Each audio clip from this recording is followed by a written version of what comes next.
Comprender a fondo la palabra de Dios nos permite comprender el verdadero mensaje que Dios quiere comunicarnos. Y para comprender bien la palabra de Dios es necesario hacer un análisis bíblico.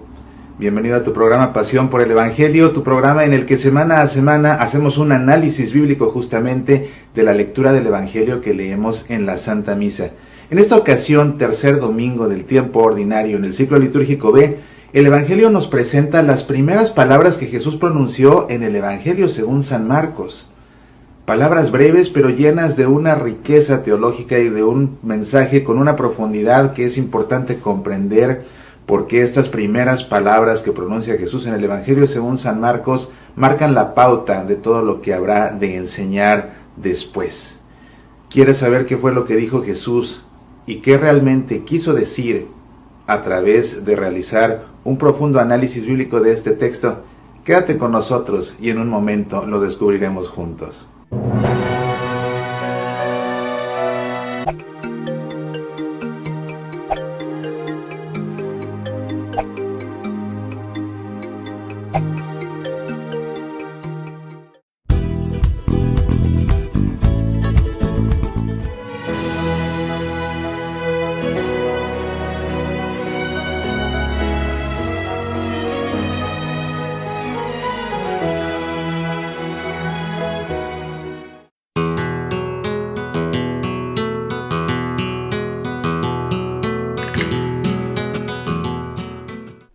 Si no tengo amor, nada soy. El himno del amor de San Pablo hecho vida. Un himno de amor hecho vida en el noviazgo. Un himno al amor hecho vida en el matrimonio. Un himno de amor hecho vida en los padres. Un himno al amor hecho vida en las familias. Si no tengo amor, nada soy.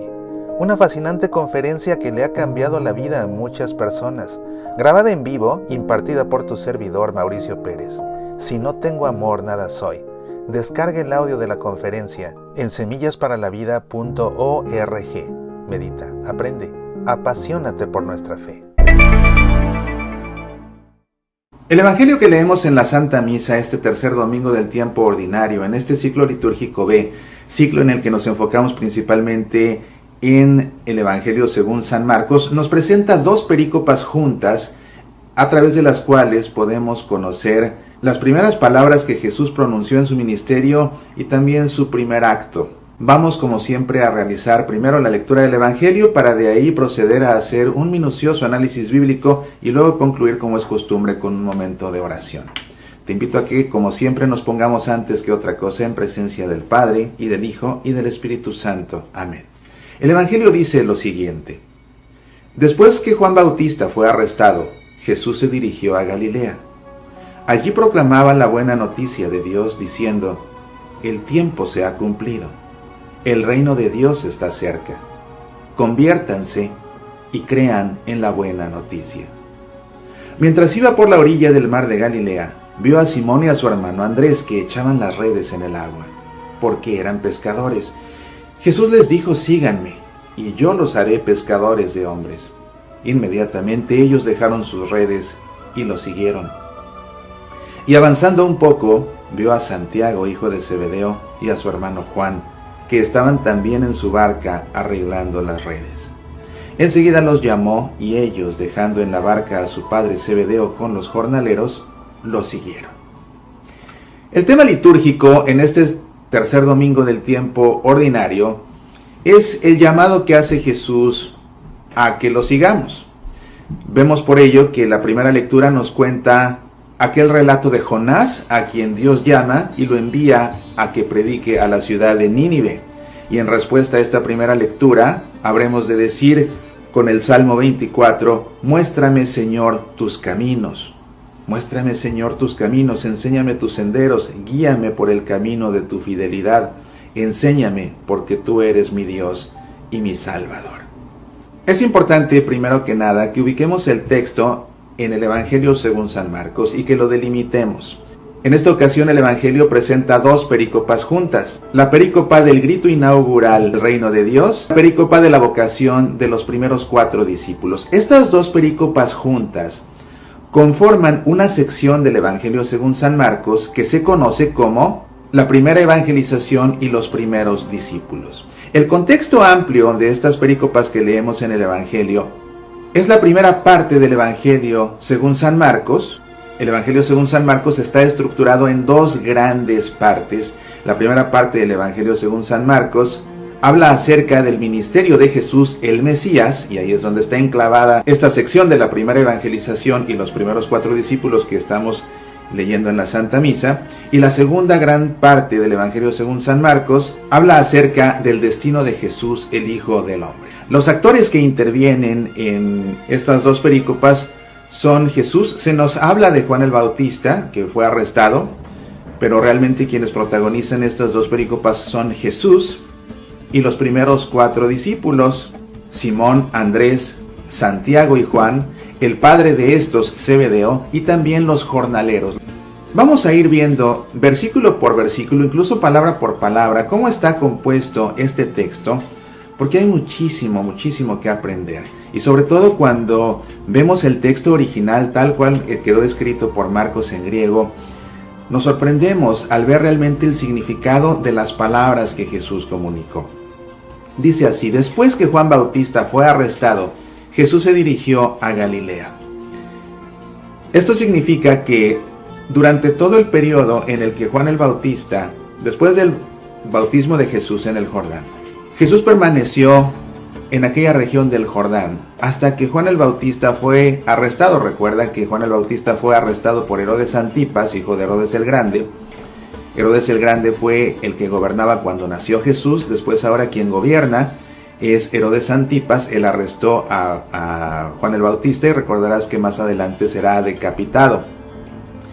Una vez que es arrestado Juan el Bautista, según refiere Marcos, Jesús vuelve a Galilea. Jesús era de Galilea, vuelve entonces a su tierra y es allí donde comenzará su ministerio según Marcos. Porque dice que allí en Galilea, allí proclamaba la buena noticia de Dios. Esta expresión es muy importante. La buena noticia de Dios, en griego en el original dice Evangelion. Significa buen mensaje. Buen mensaje es una buena noticia, es una buena nueva. Pero en este caso es muy específico Marcos cuando dice que esta buena noticia era una buena noticia de Dios. Dice, allí proclamaba la buena noticia de Dios, el Evangelio de Dios. Eso es lo que proclamaba Jesús. Y el verbo proclamar implica anunciarlo a gritos, así como aquellas buenas noticias, aquellos oráculos que gritaban los profetas. Pensemos en Isaías. De esta manera Jesús viene y grita. Es decir, es un mensaje fuerte, es un mensaje contundente, no es un mensaje secreto, no es un mensaje que se dice solamente a algunos en lo privado, no, es un mensaje público, es un mensaje para todos, es un mensaje que se anuncia con fuerza, con firmeza, con contundencia, con entusiasmo. Así es como Jesús proclamaba el Evangelio de Dios, y algo importante es que el Evangelio que proclamaba Jesús era esta buena noticia de Dios. O sea, este mensaje que Jesús comunica es un mensaje que proviene de su Padre. Y este mensaje, este evangelio que proclamaba Jesús, fíjate, según lo refiere Marcos, está formado por 4 partes. Son 4 partes. Y vamos a ver una por una. Las 4 partes del evangelio que proclamaba Jesús eran: 1. El tiempo se ha cumplido. 2. El reino está cerca. 3. Conviértanse. Y 4. Crean en la buena noticia. Y de hecho están anexadas estas dos: conviértanse y crean en la buena noticia. Van de la mano. Esto es lo que decía Jesús según Marcos: el tiempo se ha cumplido, el reino de Dios está cerca. Conviértanse y crean en la buena nueva. La primera parte de este evangelio de Dios que comunica Jesús es que el tiempo se ha cumplido. Peplírote o queros. Fíjate que la palabra que emplea Jesús no es tiempo, sino que es más bien Queros. Eso escribió Marcos. Queros Significa un momento de gracia, un momento de gracia, un momento de gracia establecido por Dios. Entonces, cuando Jesús dice el tiempo se ha cumplido, lo que Jesús está proclamando es que ese tiempo es un momento de gracia establecido por Dios. Ve qué diferente resulta cuando vemos lo que realmente dice el Evangelio en su texto original. Por eso es que recurro tanto al texto griego para poder entender realmente cuál es la esencia de este mensaje. Y fíjate qué diferente suena el tiempo se ha cumplido a entender el momento de gracia decidido por Dios se está cumpliendo, o se ha cumplido. Eso es muy diferente, mucho más preciso y específico. Después dice, el reino de Dios está cerca. En la apocalíptica judía se entiende la historia de la humanidad en dos partes, y el parteaguas, lo que marca la división, es justamente la llegada del reino de Dios. Y aquí lo que Jesús está anunciando es eso, que el reino de Dios está cerca. La tercera parte del mensaje es, conviértanse. El cristianismo es pues la religión de la conversión. Este evangelio de Dios es el evangelio de la conversión. ¿Y qué significa conversión? Bueno, vemos el verbo que emplea Jesús en griego en el evangelio según San Marcos y dice metanoite. Metanoite es el imperativo de metania. Significa cambiar de actitud. Entonces, metanoite significa cambien de actitud.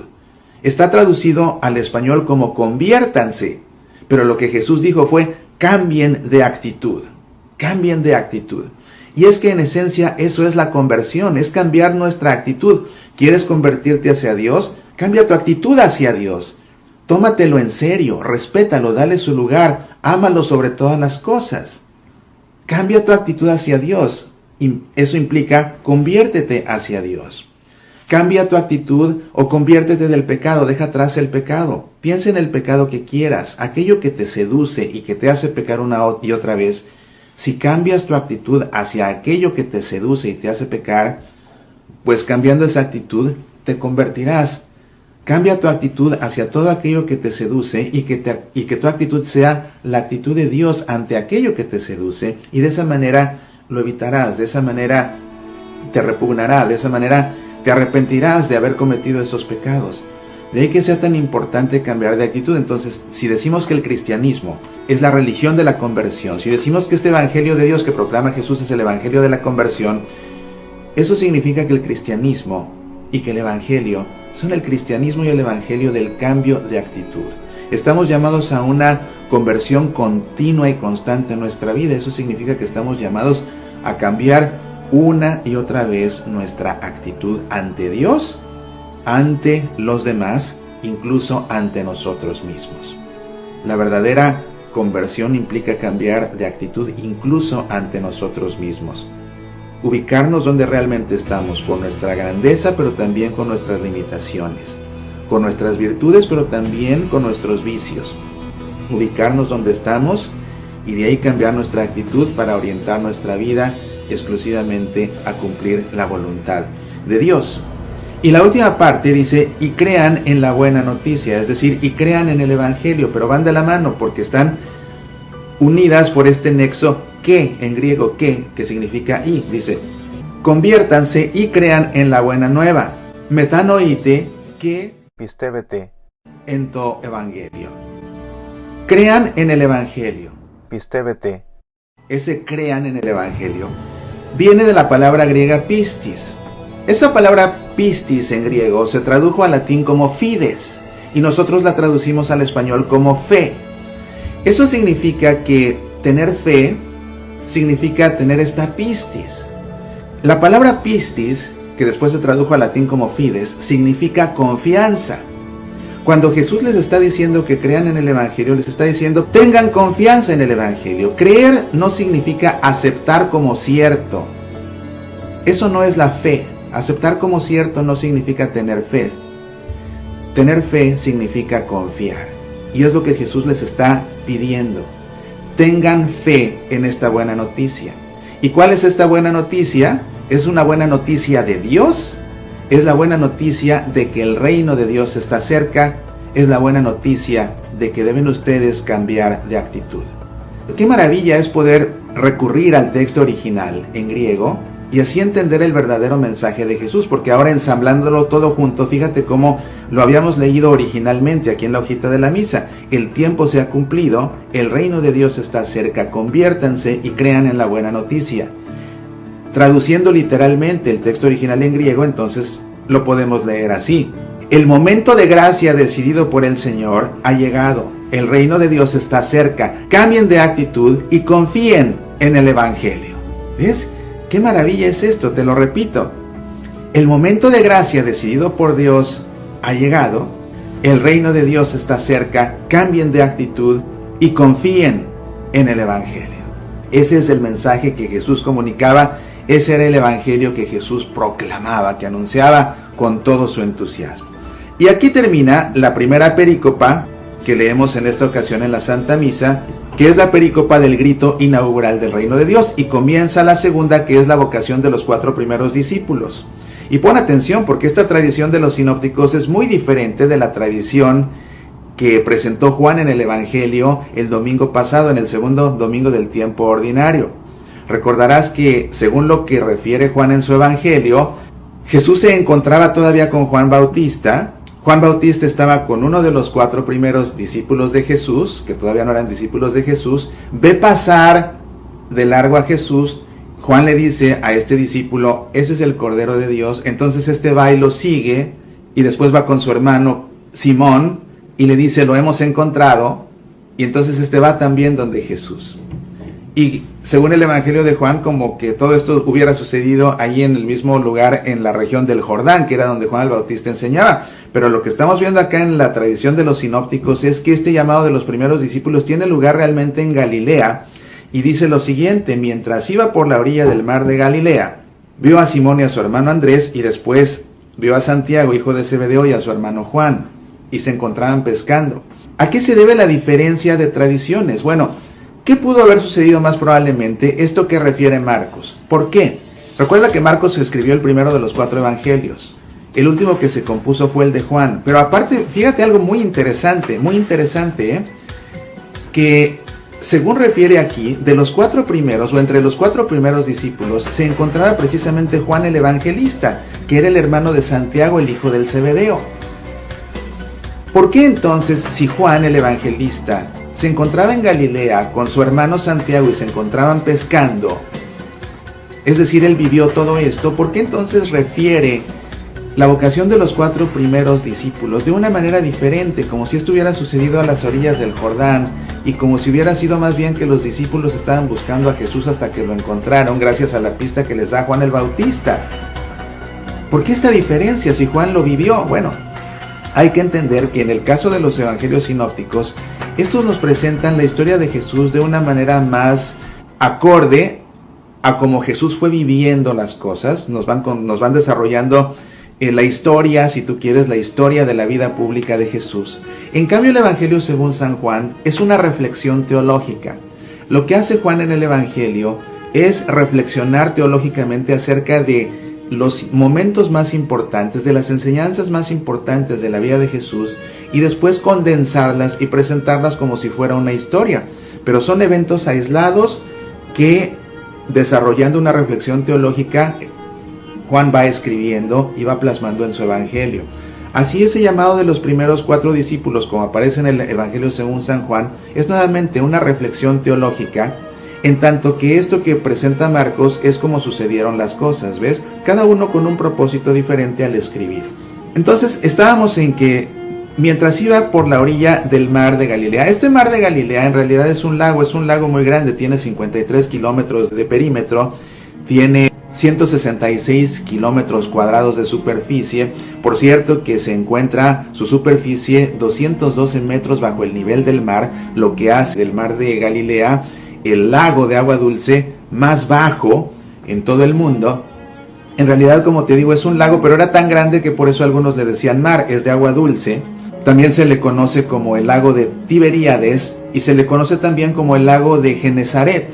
Genesaret viene de la palabra hebrea Kineret, que significa en forma de lira. Las liras eran las arpas antiguas, y es que si uno ve una fotografía del lago de Genesaret o del lago de Tiberíades o del mar de Galilea, si uno ve una foto por encima, se da uno cuenta que este lago tiene la forma de un arpa, como puedes ver aquí, o de una lira, que eran las arpas antiguas, de ahí su nombre. Pero en realidad era un lago. Lo que es importante es que, siendo un lago, pues sí, la industria pesquera era muy importante en esa región. Y es por esto que vemos que estos 4 primeros discípulos se dedicaban justamente a este negocio, al negocio de la pesca. Dice que vio a Simón y a su hermano Andrés que echaban las redes en el agua porque eran pescadores. Jesús les dijo: síganme y yo los haré pescadores de hombres. Inmediatamente ellos dejaron sus redes y lo siguieron. Y avanzando un poco vio a Santiago, hijo de Zebedeo, y a su hermano Juan, que estaban también en su barca arreglando las redes. Enseguida los llamó y ellos, dejando en la barca a su padre Zebedeo con los jornaleros, lo siguieron. ¿Qué podemos ver aquí? Bueno, lo primero, obviamente eran pescadores, pero fíjate qué interesante. No eran ellos empleados de otros pescadores, ellos tenían su propio negocio de la pesca. Incluso cuando Santiago y Juan se despiden, fíjate todo lo que dice aquí, Dice que Santiago y Juan se encontraban en su barca arreglando las redes, es decir, no trabajaban ellos tampoco para nadie, tenían su barca. Y esa barca que era suya, pues seguramente era de su padre Zebedeo, que era el dueño de ese negocio de pesca en el que trabajaban Santiago y Juan. Y no solo eso, sino que dice que dejan su barca, dejan a su padre Zebedeo con los jornaleros, o sea que tenían ellos empleados. Tenían barcas, tenían ellos empleados. Eso significa que eran personas con cierta posición económica. Incluso podemos pensar que eran personas también por lo mismo con cierto grado de cultura. Y bueno, para escribir un evangelio tan complejo como el de Juan, pues mira que no basta solamente la iluminación del Espíritu Santo, también se necesita mucho cerebro y mucha inteligencia. Así que esto nos da la pista de que estos dos hombres, al menos Santiago y Juan, pues eran personas de dinero, con una buena posición socioeconómica, con cultura. Y bueno, también en el caso de Pedro y de su hermano Andrés, pues también ellos tenían su barca, o sea, no eran unos pobres pescadores, era gente que vivía bien de esto. Pero lo que es importante es que Jesús los ve, va y los llama, y que de inmediato atienden su llamado. Esa es la clave, de inmediato atienden el llamado y de inmediato dejan todo. ¿Y por qué sabemos que dejan todo? Porque mira, dejan sus redes y dejan su barca, es decir, dejan su forma de vida, dejan su modus vivendi. ¿Ves? Dejan a su padre. Santiago y Juan dejan a su padre Zebedeo. Eso implica dejar no solamente al padre, eso implica dejar la familia, dejar el hogar también. Dejan incluso a los jornaleros, o sea, dejan también su negocio de pesca. O sea que dejan también su posición socioeconómica, lo dejan todo. Ve cómo a través de dejar las redes, de dejar las barcas, de dejar al padre y de dejar a los jornaleros, aquí se está haciendo de una forma implícita que ellos dejaron todo, no solo las redes, dejaron todo, con lo que se ganaban la vida, su posición, su dinero, su padre, su familia, lo dejaron todo por seguir a Jesús, y lo hicieron además de inmediato, no titubearon, no dudaron, no se pusieron a analizarlo, de inmediato lo siguieron. Y es ahí donde se queda para nosotros la enseñanza en esta lectura del Evangelio. Cuando Dios nos llama, nosotros tenemos que estar prestos a responder de inmediato y de ir hacia donde Él nos pide, de inmediato, sin titubeo, sin detenernos a contemplar qué es aquello que ya poseemos y que tal vez tengamos que dejar para poder ir en seguimiento de aquel que nos está llamando. La llamada de Jesús puede ser una llamada difícil, sí, porque implica dejar. Siempre que Dios nos llama, y pon atención a esto, siempre que Dios nos llama, ese llamamiento implica que tengamos que renunciar a algo. La llamada de Dios siempre implica en nuestra vida una renuncia. Y estos 4 primeros discípulos nos dan la enseñanza de que para seguir de lleno a Jesús hay que renunciar de lleno a la vida propia. Un cambio de actitud completo, radical, total. Un cambio de actitud, esa metanoia de la que Jesús habla cuando proclama su evangelio. ¿A qué te llama Dios en tu vida en este momento? Escucha en lo más profundo de tu corazón y tú sabrás y te darás cuenta de que aquello a lo que te llama Jesús en este momento implica por fuerza una renuncia, por fuerza. Pero ahora ya sabes lo que hay que hacer. Pues este es el análisis del Evangelio en esta ocasión. Como puedes ver, estas 2 perícopas tan breves tienen muchísima enseñanza. Jesús tiene mucho que decirnos. Ya comprendes ahora las 4 partes de ese Evangelio que Jesús proclamó a lo largo de su vida pública. Y fíjate qué interesante, estas son las primeras palabras que pronuncia Jesús en el Evangelio según San Marcos. Lo primero que dice, lo primero que sale de su boca en su vida pública, en su ministerio. Todo lo que Jesús diga después tiene como raíz, como punto de partida, estas 4 partes. El tiempo se ha cumplido, es decir, el momento de gracia escogido por Dios ha llegado, el reino de Dios está cerca, conviértanse, o sea, cambien de actitud y crean en el Evangelio, es decir, tengan confianza en el Evangelio. Y fíjate cómo esta expresión, metanoite, que pistébete, en tu Evangelio, cambien de actitud y crean en el Evangelio, van de la mano. Ese cambio de actitud implica confiar en el Evangelio, no creerlo como palabra de Dios, sino más importante, confiar en Él. No creerlo como palabra de Dios, sino más importante, confiar en Él. ¿Y por qué se confía en Él? Pues porque es la palabra de Dios. Acuérdate que este Evangelio, como bien especificó Marcos, es el Evangelio de Dios. Cuando no escuchamos el Evangelio es porque no confiamos realmente en Él. Cuando queremos adulterarlo, cambiarlo, querer seguir viviendo como somos, porque a fin de cuentas Dios nos ama a todos, porque a fin de cuentas Jesús todo lo perdona, y queremos vivir como a nosotros nos venga en gana en vez de hacer la voluntad de Dios, es porque nos estamos rehusando a escuchar el Evangelio, porque no confiamos en Él. Si cambiamos nuestra actitud, lo entendemos realmente como palabra de Dios, como buena noticia de Dios, si entendemos que en ello se nos va la salvación, si entendemos que es el punto de entrada al reino de los cielos que ha llegado, si nos lo tomamos realmente en serio, entonces vamos a vivir según ese Evangelio, vamos a vivir según la voluntad de Dios. Mientras no hagamos eso, es porque no confiamos en que el Evangelio es realmente la palabra de Dios y que esa palabra de Dios expresa su voluntad. Y vamos a seguir adulterando el Evangelio y vamos a seguir acomodándonoslo a nuestra conveniencia o a la conveniencia de lo que los medios de comunicación quieran comunicar. No, es el Evangelio de Dios. Hay que confiar en Él. Es lo que nos pide Jesús, que cambiemos nuestra actitud y confiemos, tengamos fe. Tener fe significa no creer, significa confiar. Confiemos en ese Evangelio que viene de Dios. Pues todo esto que hemos aprendido, que hemos analizado, te invito a que ahora lo guardemos en el corazón para nosotros ahora dirigirnos a Dios en oración. Te invito para ello a que por un momento cierres tus ojos, pongas tu mano sobre tu corazón y en tu interior hagas eco a estas palabras. Llámame, porque es mi hora, Señor, que ahora más que nunca tengo ganas de conocerte y siguiéndote como lo bueno y noble, arrojar tantas redes que me convierten en esclavo. Deseo tanto encontrarte, Señor. No pases de largo de la orilla de mi vida. Y si por lo que sea no te respondo, no dejes de insistir, Señor. Tal vez el ruido de la comodidad me impide salir o saltar con rapidez a tu camino. Tal vez la seducción de lo fácil no me deja escuchar la dulzura de tu voz. Tal vez mi mundo y mis caprichos me confunden y me mantienen en un mar sin fondo,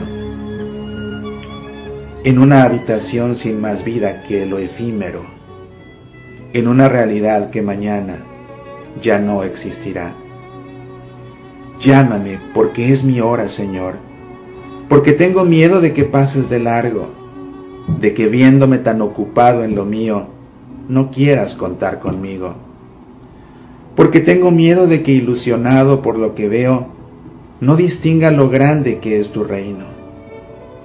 Porque tengo miedo de que amarrado en mis redes, no pueda soltarme a tiempo de ellas y ser libre contigo para siempre. Llámame, porque es mi hora, Señor, que hoy más que nunca me siento iglesia, que hoy más que nunca creo y espero en ti, que hoy más que nunca quiero dejar algo por ti, que hoy más que nunca deseo ser pescador de otros mares y en otros puertos, pero siempre contigo, a tu lado, Señor, siempre contigo y por tus mares. Amén. En el nombre del Padre, y del Hijo, y del Espíritu Santo. Amén.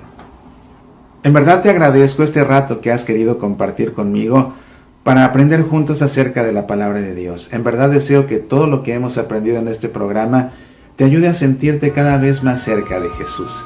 Recuerda que tenemos una cita todos los días a través de mi programa de radio Semillas para la Vida, y recuerda que nos vemos aquí el próximo fin de semana para seguir escuchando juntos la palabra de Dios y estudiando para comprenderla. Mientras tanto, te deseo que Dios derrame abundantes bendiciones en tu vida y que tú mismo seas una bendición de Dios para todos los demás. Apasionate por nuestra fe. Dios es un dialogante empedernido. Sin embargo, el Dios que habla es casi siempre el Dios que se calla. Orar cuando Dios calla, un ejercicio de oración contemplativa para dirigirse a Dios cuando más se necesita escuchar su palabra, pero pareciera que más se queda callado. Orar cuando Dios calla. Descarga el audio de este ejercicio de oración en semillasparalavida.org. Medita, aprende, apasionate por nuestra fe.